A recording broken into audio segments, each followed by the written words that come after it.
तर आपण करंटचे क्वेश्चन बघूया. क्वेश्चन नंबर 66 पासून काय म्हणते बघा. पॅरिस येथील सन 2024च्या ऑलिम्पिक जो खेळ आहे त्याच्यावरती क्वेश्चन आलेला आहे. पॅरिस येथील सन 2024च्या ऑलिम्पिक खेळामधील पदकांनुसार योग्य जोड्या जुळवा. तर याचा आन्सर पहिल्यांदा मी सांगते. आन्सर नंबर 1 आहे. ठीक आहे, 66चा आन्सर नंबर 1 आहे.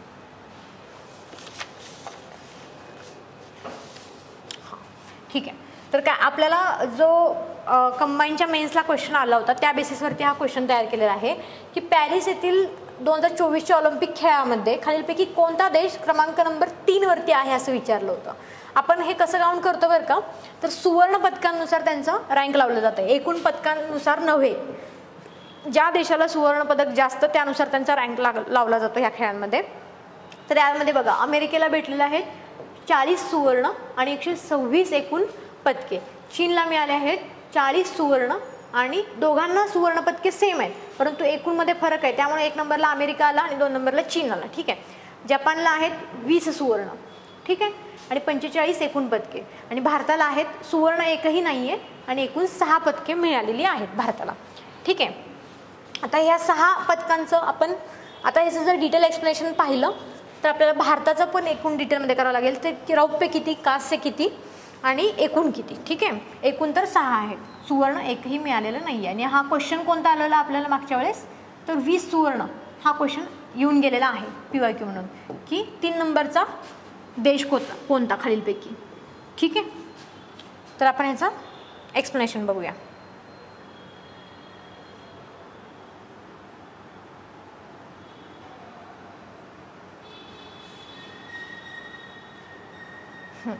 तर बघा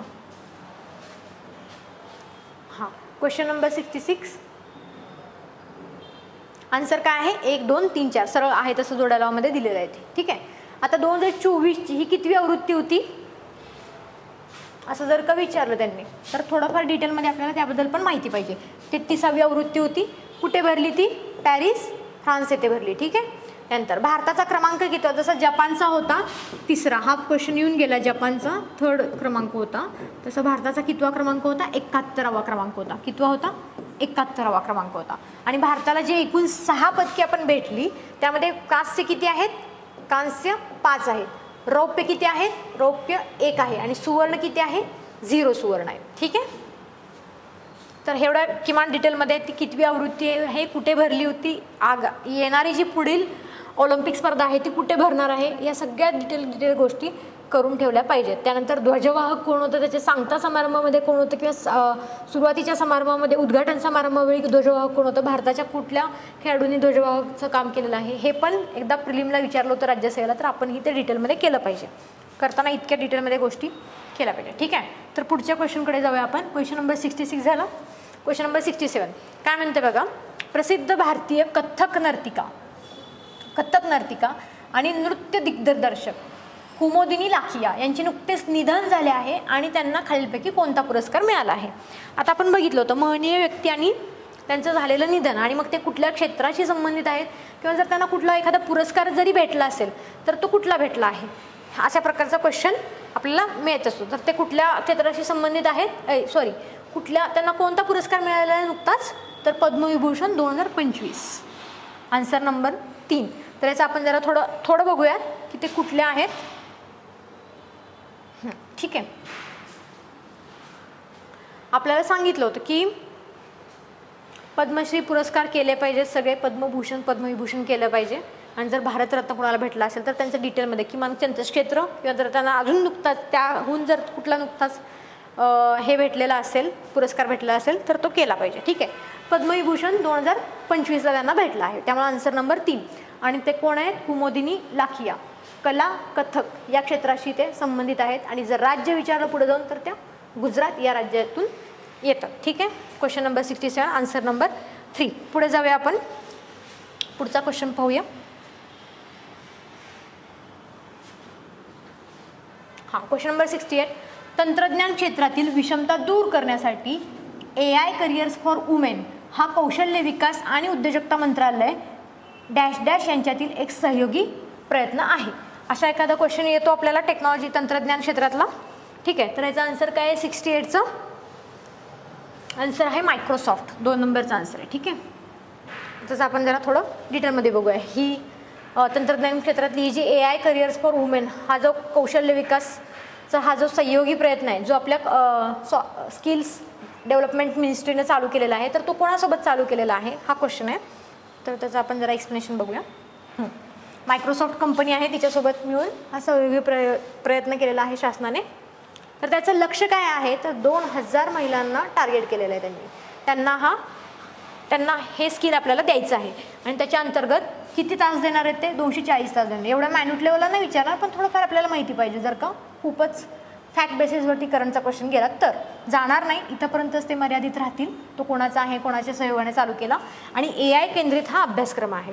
आता AIची चर्चा खूप आहे, त्यामुळे अशा प्रकारचा एखादी क्वेश्चन येऊ शकतो. ठीक आहे, पुढचा क्वेश्चन बघूया आपण. हा क्वेश्चन नंबर 68 होता. त्याच्यासमोर क्वेश्चन नंबर लिहिलेला आहे, त्यामुळं वरील खाली खालील वर असं काही करू नका. क्वेश्चन नंबर 69 बघूया आपण आता पुढे जाऊन. हां, जर्मन लेखिका डॅश डॅश यांना आंतरराष्ट्रीय बुकर पुरस्कार 2024 मिळाला आहे. ठीक आहे, साल पण इथं लक्षात घेणं महत्त्वाचं आहे. 2024, 2025 आंतरराष्ट्रीय बुकर पुरस्कार जर 2025 आला असेल तर तोही करून ठेवला पाहिजे. ठीक आहे, हां. तर क्वेश्चन नंबर 69चा आन्सर काय आहे बरं? आन्सर नंबर 3 आहे, जेनी एरपेनबेक. ही कोण आहे बरं? जर्मन लेखिका. इथं प्रश्नातच दिलेला आहे महत्त्वाचं पॉईंट की जर्मन लेखिका जेनी एरपेनबेक यांना आंतरराष्ट्रीय बुकर पुरस्कार 2024 मिळाला आहे. तर याबद्दल आपण थोडं डिटेल बघूयात. बुकर पुरस्कार, आंतरराष्ट्रीय बुकर पुरस्कार यामध्ये गफलत करायची नाही, नीट करून जायचं ते.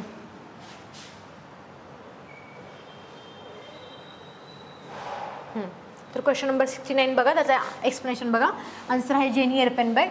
आपण आंतरराष्ट्रीय बुकर पुरस्कार 2024 बघतोय समजा, तर कुणाला भेटला आहे? जेनी एरपेनबेक यांना भेटला आहे. अनुवादक कोण आहेत त्याचे? मायकल हॉफमॅन हे आहेत. यांनी कोणत्या पुस्तकासाठी भेटला आहे? कैरोस या पुस्तकासाठी भेटला आहे. तर त्याची थीम पण केली पाहिजे, थोडेफार बघून गेली पाहिजे. त्यानंतर आता बुकर पुरस्कार, जर का बुकर पुरस्कार 2024 विचारला, 2024साठी बघतोय दोन्ही पुरस्कार आपण. ठीक आहे, तर त्या ब्रिटिश लेखिका कोण आहेत? Samantha Harvey. ठीक आहे, इथे लिहिते मी, जर का दिसत नसेल तर. Samantha Harvey. आणि त्यांचं पुस्तक कोणतं आहे? ऑर्बिटल. ठीक आहे, स्पेस रिलेटेड ते पुस्तक आहे. तर एवढं आपण फॅक्ट्स केले पाहिजेत. ठीक आहे, किमान नाव आपल्याला माहिती असले पाहिजे. 2024 आणि जर समोर कुठले 2025चे पण असतील तर ते आपण करून ठेवले पाहिजे. ठीक आहे, त्यानंतर पुढे जाऊया. ठीक आहे, क्वेश्चन नंबर 70 बघूया. हां, रिद्धपूर अमरावती येथे उभारण्यात आलेल्या मराठी भाषा विद्यापीठाच्या पहिल्या कुलगुरुपदी कोणाची नियुक्ती करण्यात आली आहे? नियुक्ती संदर्भात हा क्वेश्चन आहे. ठीक आहे, आणि ऑप्शन आणि क्वेश्चनमध्येच त्यांनी काही माहिती दिलेली आहे बघा. कुठे झालेली आहे? रिद्धपूर अमरावती येथे. तर काय आहे तिथे? मराठी भाषा विद्यापीठ आहे. ठीक आहे, आणि आता त्याच्या पहिल्या कुलगुरुपदी कोणाची नियुक्ती करण्यात आलेली आहे असा त्यांचा प्रश्न आहे. ठीक आहे, तर काय आहे आन्सर? काय आहे? डॉक्टर अविनाश आवलगावकर. 70 नंबरचं क्वेश्चन आहे, त्याचा आन्सर आहे डॉक्टर अविनाश आवलगावकर. ठीक आहे, तसं जरा आपण एक्सप्लेनेशन बघूयात, त्यांची नियुक्ती कधी झाली वगैरे. हां हां, डॉक्टर अविनाश आहे त्यांचं, त्याचा आन्सर आहे. नियुक्ती त्यांची कधी झाली लक्षात ठेवायचं फक्त. हा सप्टेंबर 2024. हां, करण करताना आता कुठंपर्यंत जायला पाहिजे हा क्वेश्चन आपल्याला प्रत्येकाला येतो. तर माझ्या मते ज्या महिन्यामध्ये परीक्षा आहे, समजा आपली कोणत्या महिन्यामध्ये परीक्षा आहे? 2025 नोव्हेंबर. ठीक आहे, तर त्याच्या मागे 1.5 वर्ष आपण गेली पाहिजे. म्हणजे जवळपास जून 2024 पासून आपण करंटचा अभ्यास किमान केला पाहिजे. तसं तर मी म्हणेल जानेवारीपर्यंत जा तुम्ही, नो रिस्क घ्यायची असेल तर. ह्याच्या मागे पण आयोग कधी कधी गेलेला आहे, 2 वर्षाखालचा 4 वर्षाखालचा पण त्यांनी पुरस्कार विचारलेला आहे. पण किमान एवढं तरी करून ठेवायला पाहिजे. नियुक्त्या किमान एवढं करून ठेवायला पाहिजेत रिसेंटवाल्या. ठीक आहे, आणि विद्यापीठाला मंजुरी कधी भेटली होती? डिसेंबर 2023ला भेटली होती. ठीक आहे, मागच्या वेळेस आपण मराठी अभिजात भाषा दिनावरती क्वेश्चन घेतला होता, 3 ऑक्टोबर होता तो. तर आता असा क्वेश्चन येऊ शकतो. ठीक आहे, क्वेश्चन नंबर 70 झाला. क्वेश्चन नंबर 71 बघूया आपण आता. हां, संशोधन क्षेत्रामध्ये महिला शास्त्रज्ञांचे समान प्रतिनिधित्वासाठी सुरू केलेला शेरणी उपक्रमाचे फुल फॉर्म काय आहे? हां, असा एखादा क्वेश्चन येऊ शकतो. मध्ये त्यांनी नीती आयोगाचं विचारला होता किंवा एखादा उपक्रम देतात ते आणि त्याचं लॉंग फॉर्म फुल फॉर्म विचारतात. ठीक आहे, तर फुल फॉर्म काय आहे? C research network in India. बाकीचे ऑप्शन्स बघा किती नॉनसेन्स आहेत ते. C research new in India असं कसं येईल बरं? ठीक आहे, सी रिवर्क कसं काय येईल? नेट इन इंडिया काही नाही, चूक. त्यानंतर शी रिवर्क नेटवर्क इन इंडिया. म्हणजे जर ऑप्शन वाईज जरी गेलं ना तरी आपल्याला कळेल की ते कसं बनवलेले आहेत ऑप्शन. ठीक आहे, तर त्याचा आन्सर काय आहे? C research network in India. ठीक आहे, तर हे आपल्याला कोणी सुरू केलेला उपक्रम आहे तेवढं बघूया आपण.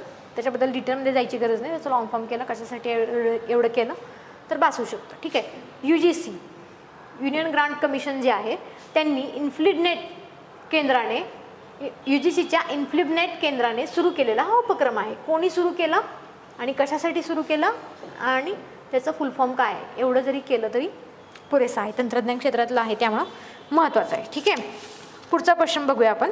आणि महिला शास्त्रज्ञांचं आपल्याला समान प्रतिनिधित्व वाढवायचं ना, त्यामुळे आपल्याला काय करायचं आहे? तो क्वेश्चन अभ्यासाचा आहे. महिला रिलेटेड तो क्वेश्चन येतो, टेक्नॉलॉजी रिलेटेड येतो, दोन्ही अँगलनं असा क्वेश्चन येऊ शकतो. ठीक आहे, पुढे जाऊया. मुख्यमंत्री माझी लाडकी बहीण योजनेअंतर्गत हा या वयोगटातील महिलांना लाभ मिळतो. आता ही योजना खूप फेमस आहे. ह्या योजनेची सुरुवात विचारणार, कधी झाली विचारणार, कुठे झाली विचारणार, कोणाच्या हस्ते झाली विचारणार आणि ती खास करून कोणत्या महिला गटातील कोणत्या वयोगटातील महिलांना त्याचा लाभ मिळतो असा क्वेश्चन आपल्याला विचारणार. तर ह्याचा आन्सर काय आहे बरं? 21 ते 65. 18 ते 60 येईल का? नाही. 18 ते 65 नाही. 21 ते 70 हा तर एकदम नॉनसेन्स ऑप्शन आहे. ठीक, 18 ते 60 असं पण काही ऑप्शन नाही. ठीक आहे, मग माझी लाडकी बहीण योजनेबद्दल ना थोडं डिटेलमध्ये आपण करायला पाहिजे, कधी चालू झाली वगैरे. ठीक आहे, करंटच्या अँगलनं 1-2 क्वेश्चन, पण माझ्या मते तर हाच क्वेश्चन येईल आला तर. का तर एखाद्या बहुतेक राज्यसेवेला हा क्वेश्चन किंवा कंबाईनच्या मेन्सला हा क्वेश्चन विचारून झालेला आहे. तो आपण करंटमध्ये चर्चेत आहे त्यामुळे त्याचा वयोगट घेतला आपण. असं पण क्वेश्चन येऊ शकतात. करंटमध्ये फक्त चर्चा आहे पण फॅक्ट मात्र जुनी आहे.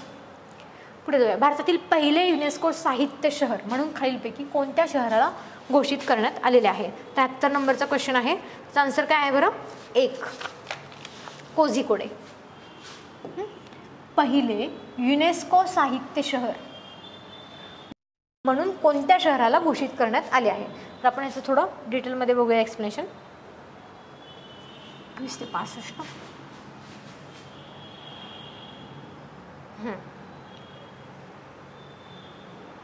हां, 73 नंबरचा क्वेश्चन बघा. आन्सर नंबर काय? आन्सर काय आहे? कोझिकोडे. जून 2024 मध्ये अधिकृतपणे घोषित केलं आहे. ठीक आहे, कोणी? युनेस्कोने. जागतिक हस्तकला शहर म्हणून कोणाला घोषित केलं आहे? श्रीनगरला घोषित केलं आहे. ठीक आहे, कुणाला घोषित केलं आहे? श्रीनगर. आणि ते असं 4थं शहर आहे. ठीक आहे, पुढे जाऊया. 73 नंबरचा आन्सर काय आहे? 1 नंबर आहे. ठीक आहे, 11व्या आंतरराष्ट्रीय योग दिन 2025ची थीम काय आहे? हां, असे थीम विचारतील किंवा ते कितवं आहे असं विचारतील किंवा त्याचं उद्घाटन कोणी केलं किंवा कुठे ते पार पडलं हे देखील आपल्याला विचारू शकतात. आता 74 नंबरचा आन्सर काय आहे बरं? तर 4 आहे आन्सर. योगा फॉर वन अर्थ आणि वन हेल्थ. मग बाकीचे काय आहेत? तर बाकीचे पण ते थीमच आहेत आणि योग दिनाचेच थीम आहेत पण त्याचा इयर वेगळा आहे. ही कोणती थीम आहे? 2025ची थीम आहे. ठीक आहे, आंतरराष्ट्रीय योग दिन कधी साजरा होतो माहिती ना? 21 जूनला साजरा होतो ना, हे माहिती पण पाहिजे. हे देखील एवढा बेसिक क्वेश्चन विचारतील नाही विचारतील पण त्याचा थीम मात्र ते नक्कीच विचारतील. ठीक आहे, हां हां, तर ही कधीची आहे बरं? योगा फॉर ह्युमॅनिटी 2022ची थीम आहे. हां, आणि योगा फॉर वसुधैव कुटुंबकम ही कधीची? 2023ची थीम आहे. ठीक आहे, आणि yoga for self and society ही कधीची थीम आहे? 2024ची थीम आहे. आणि विचारली आपल्याला 2025ची yoga for one earth one health ही आहे 2025ची. एवढा मागे नाही जाणार पण ते ऑप्शन आपल्याला कन्फ्युजन करण्यासाठी मी थीमच घेतलेले आहे, फक्त ते वेगवेगळ्या वर्षांचे आहेत, एवढं लक्षात घ्या. ठीक आहे, नोबेल विजेते भारतीय. आता पुढचा क्वेश्चन बघूया. Sorry, question number 75. नोबेल विजेते भारतीय कैलास सत्यार्थी यांचे आत्मचरित्र कोणते आहे? हां, एक पुस्तक आणि त्याचे लेखक असं आपल्याला विचारू शकतात, परंतु आता चर्चेत असलेला क्वेश्चन पुस्तक कोणतं आहे तर कैलास सत्यार्थी यांचं दियसलाई हा क्वेश्चन हे पुस्तक आहे. तर बाकीचे पण पुस्तक कुणाचे आहेत किंवा कोण त्याचे लेखक आहेत हे आपण बघूयात. याचा आन्सर आहे दियसलाई. ठीक आहे, नोबेल विजेते भारतीय कैलास सत्यार्थी यांचे आत्मचरित्र आहे. ठीक आहे, ते आत्मचरित्र आहे आणि ही महत्त्वाची व्यक्ती आहे का तर त्यांना नोबेल पुरस्कार भेटला होता. तसं त्याला डिटेलमध्ये एक्सप्लेनेशन बघूया आपण. आन्सर नंबर 4 आहे. ठीक आहे, तर बघा पहिला ऑप्शन काय दिलं आहे? Space and beyond. हे कोणाचं पुस्तक आहे? डॉक्टर के कस्तुरीरंगन यांचं पुस्तक आहे. ठीक आहे, हां, बाकीचे पण ऑप्शनच्या पुढे लिहून घेत चला. माय लाईफ ॲज अ कॉम्रेड हे कोणाचं पुस्तक आहे? के शैलजा. हे कोण आहेत बरं? केरळच्या माजी आरोग्यमंत्री आहेत. ठीक आहे, केरळच्या माजी आरोग्यमंत्री आहेत, ज्यांनी कोविड काळात खूप छान काम केलं होतं. त्यांच्याबद्दल त्यांनी हे पुस्तक लिहिलेलं आहे, माय लाईफ ॲज अ कॉम्रेड. ठीक आहे, त्यानंतर ना गॉड्स गन्स अँड मिशनरीज. ठीक आहे, गॉड्स गन्स अँड मिशनरीज हे कुणाचं आहे? मनु पिल्लै यांचं पुस्तक आहे. ही चर्चेतील पुस्तक आहेत रिसेंटवाली. 1-2-4 आपण करून ठेवली पाहिजे त्याच्या रिलेटेड आणि तिथे लिहून ठेवलं पाहिजे, जेणेकरून रिव्हिजन करताना आपल्याला सोपं जाईल. ठीक आहे, पुढचा क्वेश्चन बघा. Question number 77.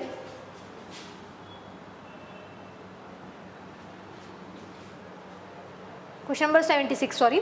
खालील विधान लक्षात घ्या. फेब्रुवारी 2025 मध्ये ज्ञानेश कुमार यांची 26वे मुख्य निवडणूक आयुक्तपदी निवड झाली आहे आणि ज्ञानेश कुमार यांनी IIT कानपूरमधून सिव्हिल इंजिनिअरिंगमध्ये BTech पूर्ण केलेले आहे. ठीक आहे, क्वेश्चन काय आहे?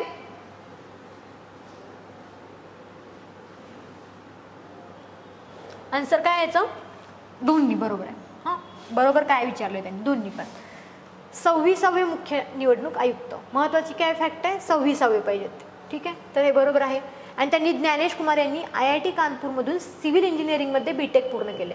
ठीक आहे, बरोबर आहे. आपल्याला ते विचारतात की मध्ये एखाद्या त्यांनी हे विचारलं होतं की मनोज नरवणे बाबतीत बहुतेक विचारलं होतं त्यांनी, जे आपले लष्कर प्रमुख होते, त्यांनी कुठून इंजिनिअरिंग पूर्ण केलं किंवा कोणत्या क्षेत्रात केलेलं. तर त्या बेसिसवरतीच हा क्वेश्चन बनवलेला आहे. ज्ञानेश कुमार यांनी IIT कानपूरमधून सिव्हिल इंजिनिअरिंगमध्ये BTech पूर्ण केलं आहे. ठीक आहे, IIT कानपूर हे फॅक्ट महत्त्वाचं आहे. त्यानंतर सिव्हिल इंजिनिअरिंग केलं आहे का? येस, सिव्हिल इंजिनिअरिंग केलं आहे. आणि 26वे प्रमुख आहेत का? ठीक आहे, तर हे एवढं अभ्यासलं पाहिजे आणि त्याचं जरा थोडंफार बाकीच्या पण गोष्टी बघून ठेवूयात आपण, जर विचारल्याच गेल्या उद्या तर. 76 हां, काय म्हणते बघा. आन्सर नंबर 3 आहे ना. 76चं दोन्ही बरोबर आहेत वाक्य. केडर 1988च्या बॅचमधून ते येतात. हां, केडर कोणतं आहे? केरळचं केडर आहे आणि ते 1988 बॅचचे आहेत. नवीन कायद्याअंतर्गत नियुक्ती झालेले ते फर्स्ट CEC आहेत. आता चर्चेतला विषय आहे ना, सुप्रीम कोर्टनं गाईडलाईन घालून दिले होते की CECची निवड कसं करायची, पण त्यानंतरनं आपल्या केंद्र सरकारने नवीन कायदा आणला आणि त्यानंतरनं कायदा आल्यानंतरनं पहिले नियुक्ती झालेले आपले CEC कोण आहेत तर ते ज्ञानेश कुमार आहेत आणि ते बरेच चर्चेत आहेत सध्या, त्यामुळे आपण त्यांच्याबद्दल काही माहिती करून ठेवली पाहिजे. ठीक आहे, पुढे जाऊया आपण.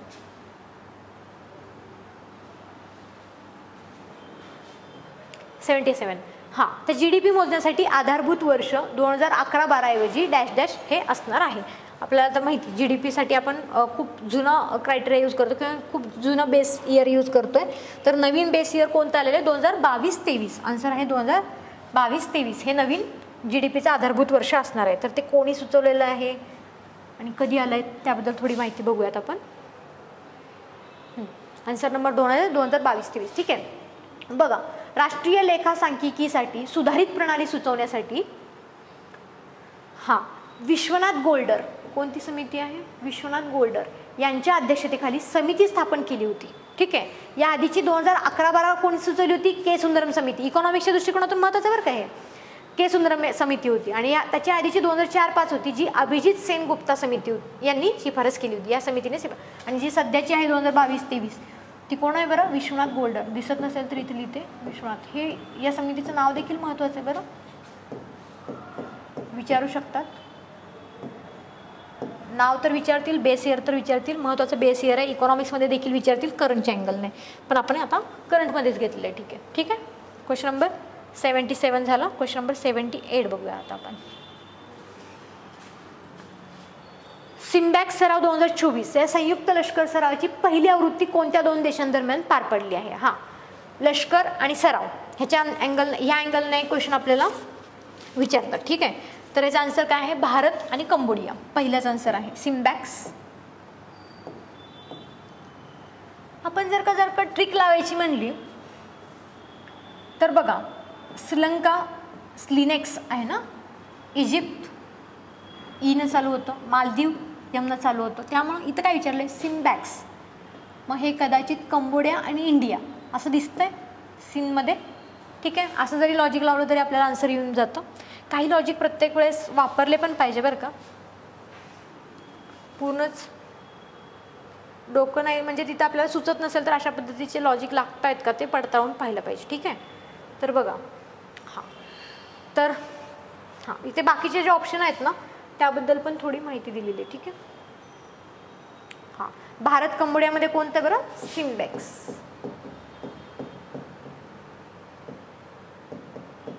ठीक आहे, भारत इजिप्त जो दुसरा ऑप्शन आहे त्याच्यामध्ये कोणता असतो? सायक्लोन. त्यानंतर भारत श्रीलंका यामध्ये कोणतं असतं? स्लिनेक्स. आणि भारत मालदीव यामध्ये कोणतं? एक्युरेन. ठीक आहे, हे बाकीचे ऑप्शनचे आन्सर आहेत. त्यानंतर बघूया आपण 79 नंबरचा क्वेश्चन. हां, स्पेस रिलेटेड आहे.